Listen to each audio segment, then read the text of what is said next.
New tonight, ODU Men's head basketball coach Jeff Jones facing a battle off the court. Jones revealing he's being treated for prostate cancer for a second time. 13 News Now reporter Chanu Her is live at the TED tonight with the announcement that shocked so many people today. Chanu. Yeah, David, like you mentioned, that announcement came today, and Coach Jones says despite this diagnosis, he's still staying committed to the team, staying committed to his job, and especially the people around him. Just 3 years ago, he was diagnosed and treated for prostate cancer. ODU men's basketball coach Jeff Jones announced the recurrence of the disease. He learned of the relapse during the summer of 2017.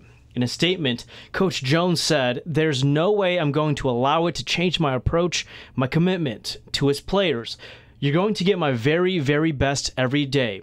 Another team that stands behind the longtime coach, Coach Jeff Jones, is a very special person with the American Cancer Society. Is Dr. Bruce Waldholtz and the American Cancer Society. What Jeff has done for the American Cancer Society and continues to do, and his wife Danielle, we really cannot say enough great things about Jeff Jones. Dr. Waldholtz remembers last year when Coach Jones gave an emotional and passionate speech to the American Cancer Society's Lobby Day in Washington, D.C., which he'll do again this month. Our coach came with us all day on Capitol Hill and walked the hills, walked the halls of Congress. It's that kind of determination to fight cancer and to people around him that makes Dr. Waldholtz believe Coach Jones will come out on top again.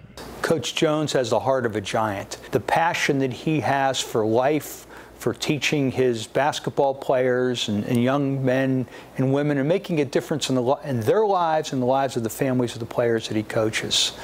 So we just really wish the best for Coach Jones. Now, Coach Jones plans to address the media himself and take any questions about this diagnosis tomorrow here on campus at 3 o'clock, and 13 News Now plans to be there. Live in Norfolk, Chanu Her, 13 News Now. All right, thanks, Chanu. Well, prostate cancer, let's take a look at it, is the second most common cancer in American men. 1 in 9 men will get the diagnosis at some point in their lives. That's according to the American Cancer Society. Most at risk are African-American men and men older than 65. As serious as it is, most men beat prostate cancer.